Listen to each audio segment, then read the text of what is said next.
যেহেতু বাথরুমের ওপরে যে বাঙ্কারটা আছে তার ভেতরটা রং হবে, ওই জন্য এইসব জিনিস বার হয়েছে। আর সত্যি কথা বলছি, বিয়ের এত বছর পর আমি এইসব জিনিসগুলো দেখছি, মানে আমার বাড়িতে ছিল আমি জানতাম না কী অবস্থা। দেখলে তো কত বাসনপত্র নামানো হয়েছে, সব হলো আমার শাশুড়ির দানের কিছু বাসন, আর হলো আমার বরের অন্নপ্রাশনের বাসন। আমাদের বাড়িতে কিছু ফেলবে না, কিসের জন্য জমিয়ে রেখে দিয়েছে ভগবান জানে।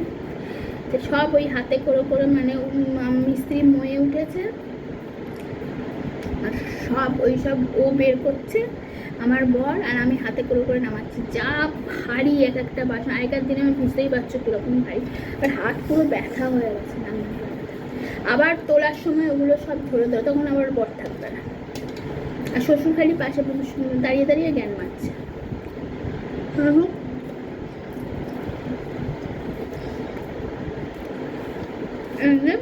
আজকে সকালে জলখাবারের চাউমিন হয়েছে। ও তারপর সকালবেলা উঠে আমার কাজের লোক এসছে কাজ করবে বলে, তার সাথে 14খানা কথা। বাড়িতে একা মহিলা হলে না, তার উপর প্রচুর প্রেশার পড়ে। তো চলো খাওয়া দাওয়া করে নিই।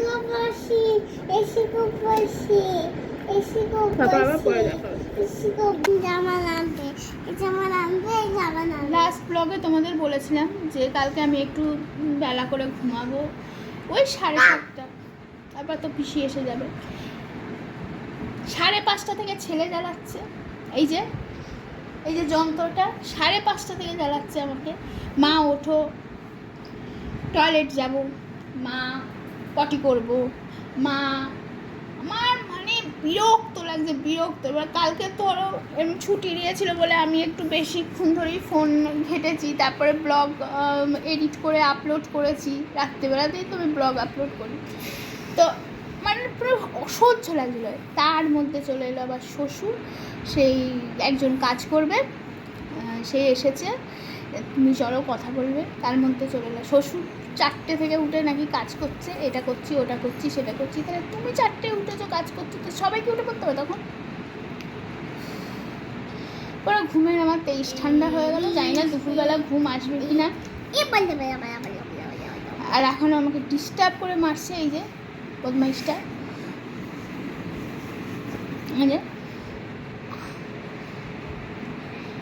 বললো ভাত খাবো, বাবার সাথে দাদুর সাথে ভাত খাবো বলে বসলো, বসে খেলো না।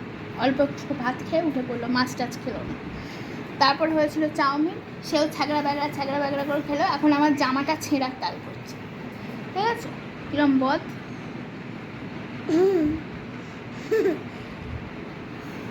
আজকে তো স্কুল নেই, আজকে স্কুল নেই। আজকে উনি একদম মানে কি বলবো, যা জ্বালাবে আমাকে। এই শনি রবিবারটা খুব জ্বালায়। তারপর আজকে পর্দা কাচতে দিয়েছি, সব লাগাতে হবে মিস্ত্রিগুলোকে দিয়ে। এক কোরণ কাঁচা হবে, আবার গিয়ে আর একটা ঢোকাবো, এটা লাগিয়ে দেবে, আবার এইটা ঢোকাবো। ওরা নাকি 2-2:30টার সময় চলে যাবে, কাল নাকি মহরম, তাই জন্য ওরা 2-2:30টায় বেরিয়ে যাবে। তার আগে আমাকে সব পর্দাগুলো লাগিয়ে ফেলতে হবে। প্রচণ্ড ভারী পর্দা, মানে একমাত্র আমার শাশুড়ি পারতো, আমরা তো এরকমভাবে তুলতে শুনতে পারি না, লাগানো তো দূরে থাকে। তো চলো সেটা কাঁচা হচ্ছে, তারপর আবার একসাথে আবার দুটো ঢোকাবো, আবার ঢোকাবো। 6খানা পর্দা কাঁচা হবে, 6খানা পর্দায় টাঙিয়ে দেবে। তাও রান্নাঘরটা মনে হয় হবে। বর্ষার জন্য শুকোচ্ছে না, এবার পর্দাটা শুকোনোর কিছু নেই, পর্দা টাঙিয়ে দিলে হাওয়াতেই শুকিয়ে যাবে। আমি ছেলে স্কুল তো মানে পারিনি, যে করেই হোক আজকে ওই 6খানা পর্দা আমাকে লাগাতেই হবে মিস্ত্রিদের দিয়ে। চলো বেশি বক বক করবো না, দেখি পর্দাটা কাঁচা হলো। এই দেখো এগুলো সব পড়ে আছে অ্যাজ ইট ইজ, এগুলো সব উঠবে না, জাস্ট পাচ্ছি না। দেখো আর পর্দা কাঁচা হচ্ছে, এগুলো দেখাই। যে বাথরুমটা এরকম রং হয়েছে, বাথরুম দেখাচ্ছি, ভেতরটা রং হয়েছে এরকম। ভেতরে সব এই মালগুলো উঠবে, সব ছবি ফবি লাগানো হয়েছে। আর এই সাইডের পর্দাটা লাগানো হয়েছে, ক্যামেরা প্রোটেকশান দেওয়া তো ওই জন্য ছবিটা একটু কেমন লাগছে। এর তলাটা গোছালাম, এই যে ওপরটা এখনো হয়নি, এগুলো এখনো সব গোছাচ্ছি। রীতিমতো আমার মাজা কনকন করছে। আর আমার একটা গাড়ির আওয়াজ হলো, মনে হলো বর এলো। আর মিস্টার ব্যানার্জি নাকি বলেছে এসে হাতে হাতে কাজ করবে, মিস্ত্রিদের টাকা পয়সা পেমেন্টের আছে, কারণ কালকে মহরম, ওরা বাড়ি যাবে। এখনও সে আসেনি। আমার দুটো হাঁটু আর কোমর যন্ত্রণা হচ্ছে। পর্দাগুলো চাগিয়ে চাগিয়ে ওদের দিতে হয়েছে না, তারপর তো ওরা লাগিয়েছে, ওই নিয়ে উঠতে পারে না। হ্যাঁ হ্যাঁ, একটু বসিয়ে পর্দাটা কাঁচা হোক। এখন অবধি চান হয়নি। এই যে ছেলেকে ঘুম পাড়ায়নি, যদি ঘুমিয়ে নিত আর দুপুরবেলা যদি আমি আজকে একটু না শুয়ে, আমি পুরো মরে যাবো। আমি কিন্তু এবার তোকে খুব মারবো, কিছু বলছি না বলে তুই পেয়ে বসেছিস, কেন হাত দিচ্ছিস সুইচে? চলো সব করে নিয়ে আবার তোমাদের দেখাবো। সত্যি কথা, মানে আমার বিয়ের এত বছর বিয়ে হয়ে গেছে, আমি যে এত পুরনো পুরনো জিনিস আছি এই মানে প্রথম দেখলাম আর কি। আসলে এই আমরা আগে যে বাড়িতে ছিলাম সেই বাড়িতেও ওরকম একটা বাংকারে রাখা ছিল। যখন আমরা ওই বাড়ি থেকে এই বাড়িতে শিফট হই, এবার তখন মানে নিজের জিনিস গোছাবো না, ওইসব আমি দেখিনি বলতে গেলে। তো আজকে দেখলাম যে মানে কত পুরনো পুরনো জিনিস, আর কি কাঁসার বালতিগুলো কি ভারী ভারী, বাবারে আমার তো পুরো হাত ফাত ব্যথা হয়ে গেছে। তো যাই হোক, আজকে এতগুলো মেখেছি, আস্তে কথা বলেছি, আজকে লেটেস্ট হয়েছে 4টে বাজে, 4:15। ঠিক আছে, মিস বাড়িতে মিস্ত্রি লাগলে এরকম দেরি হতেই পারে। তো চলো খাওয়া দাওয়া করে নিই, তারপরে একটুখানি নাহলে আর পারবো না, প্রচণ্ড কোমরে যন্ত্রণা হচ্ছে। তো কালকে তো আর ব্লগটা শেষ করিনি, কারণ তোমাদের বলেছি যে 2 দিনের ব্লগ একসাথে যাবে। তো যাই হোক, সকাল থেকে আমি ক্যামেরা অনই করতে পারিনি, আজকে সানডে ফান্ডে বাট কোনো কিছুই না। কালকে যেহেতু রঙের মিস্ত্রির কাজ শেষ হয়েছে, সেহেতু আজকে তো গোছাগাছির পালা। কালকে তো সব কিছু টাঙিয়ে ফাঙিয়ে নিয়েছি, পর্দা টর্দা সকাল থেকে কাজে লেগে পড়েছি।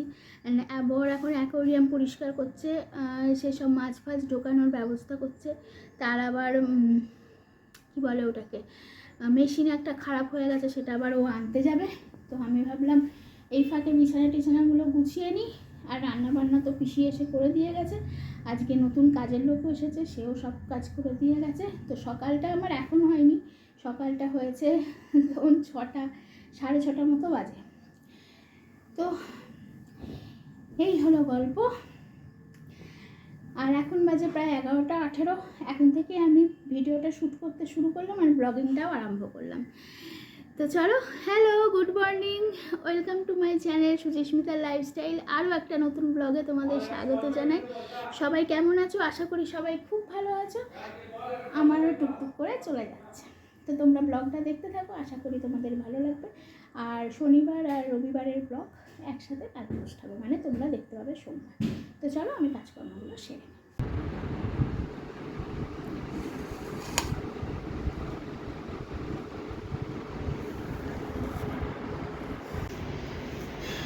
খাবার নিয়ে চলে এলাম। আসলে আমার বর বাড়ি থাকলে আমি বেশি মানে ভিডিও করতে পারি না, তো ওই জন্য। আর ওরা এখনও বসে বসে গল্প করছে, বাবা আর ছেলে। আমার ছেলে একটু পরে উঠে যাবে, অনেকক্ষণ ধরে ঘুমাচ্ছে, এবার ওকে খাওয়াবো, তোরা কখন খাবো, ওই জন্য আমি খাবার নিয়ে চলে এসেছি। আমি খেয়ে নিচ্ছি, আমরা বকন করি, তখন আমি খেয়ে নিই। তো আর আবার বৃষ্টি শুরু হয়েছে।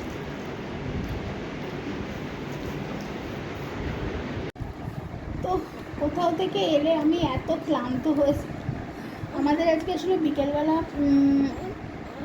একটা মিটিং ছিল বলতে আমাদের ক্লাবের এখন অ্যাসিস্ট্যান্ট সেক্রেটারি পদ আমাকে দিয়েছে পুজোর। মানে ধরো আমাদের এখন হবে গণেশ পুজো, তারপরে হবে প্রথমে হবে 15 আগস্ট, তারপরে গণেশ পুজো, তারপরে দুর্গা পুজো, বিশ্বকর্মা পুজো না, দুর্গা পুজো। তো সব কিছু নিয়ে একটা মিটিংটা ছিল একজনের বাড়িতে। তো আমি ওই জন্য ফোন নিয়ে যাইনি। আর অত মানে দেখো ওইভাবে আমার মনে হয় না, মিটিংটা তো খুব গুরুত্বপূর্ণ একটা আলোচনা, সেখানে ফোন নিয়ে যাওয়াটা খুবই খারাপ। তো ফোন আমার বাড়িতে ছিল। তারপর আমি ওখানে ঘন্টাখানেক ছিলাম। তারপর ওদের আলোচনা আর আমার শুনতে ভালো লাগছিল না। তখন আমি বললাম যে তাহলে আমি এবার যাই। মানে ধরো ওই গেছি 6:30, 7:45 নাগাদ, আর বেরিয়েছি ওই 8:30। 8:30টার সময় গিয়েছিলাম একটা দিদির বাড়ি গিয়েছিলাম। দিদি খুব রাগ করে, আসলে সে নিজে আসতে পারে না, তো এখন কেউ বাড়িতে একলাই থাকে। তো আমার অনেক কদিন যাওয়া হয়নি এই মিস্ত্রি ঝামেলা করে। তো সেখানে গিয়েছিলাম, আর সেখানে দিদি আবার পাঁপড় টাপড় ভাজলো। তো ওখানে তো সিঙ্গারা দিয়েছিল খেতে, যেতে সিঙ্গারা, কোল্ড ড্রিঙ্কস তো আমি খাইনি। কোল্ড ড্রিঙ্কস খাও না তাহলে কী খাও? ওই ফুটি আমার জন্য ফুটি নিয়ে এলো, যাই হোক। আর রাত্রিবেলা দিয়েছে ফ্রাইড রাইস আর চিলি চিকেন, কিনেই দিয়েছে, রান্না করেনি কেউ। তো সেটা খাওয়ার এখনও আমি সুযোগ পাইনি। খাবারটা নিয়ে এসেছি, মানে প্যাকেটই দিয়ে দিয়েছে আর কি। বাড়ির সামনে একটা ফাস্টফুড সেন্টার আছে, ওখান থেকে কিনে সবাইকে দিয়েছে আর কি। তো আমার একদম বাড়ির দোরগোড়ায় পুজো, মানে আমার বাড়ির উঠোনই বলতে পারো, উঠোন থেকে একটু মানে একটু সাইডে। তো খুব খুশি, কারণ কেন খুশি তখন পুজোর সময়তেই তোমাদের বলবো কারণটা, এখন বলছি না। খুব খুশি যে মানে গণেশ পুজো হবে, তার আগে 15 আগস্ট হবে সব। আর আজ সব সই করলাম সব প্যান্ডেলওয়ালাদের সাথে। মানে আমি তো, আমার ফার্স্ট কোশ্চেন ছিল আমি কেন। দেখো আমার ছোট বাচ্চা, এবার কোনো কিছু একটা পদ নিলে সেই দায়িত্বটা কিন্তু তুমি যতই অ্যাসিস্ট্যান্ট হও তোমারও কিন্তু অনেক দায়িত্ব আছে, হ্যাঁ। তো সেটা আমি ঠিকঠাকভাবে পালন করতে পারবো কি না সেটা নিয়ে আমি কোশ্চেন তুলেছিলাম যে আমি কেন। অনেকেই তো আছে বললো না, কারণ আমি পুজোর সময় যে ভোগ রেঁধেছিলাম সে ভীষণ প্রশংসা, মানে এবারে মাছটাও আমাকেই দেবে আর কি। যাই হোক, ঠিক আছে, চলো, ঠাকুরের খাবার ভোগ রাধাটা তো ভাগ্যের ব্যাপার। আমি যেন সুস্থ থাকি, ভালো থাকি, সব কিছু যেন ঠাকুরের ভোগটা রাখতে পারি, এটাই হলো কথা। আশা করব। আর যাই হোক, পুজোর সময় বা এর পরে খুবই ভালো ব্লগ আসছে, গণেশ পুজো বলো। তো সে এখন কখন খাবো জানি না।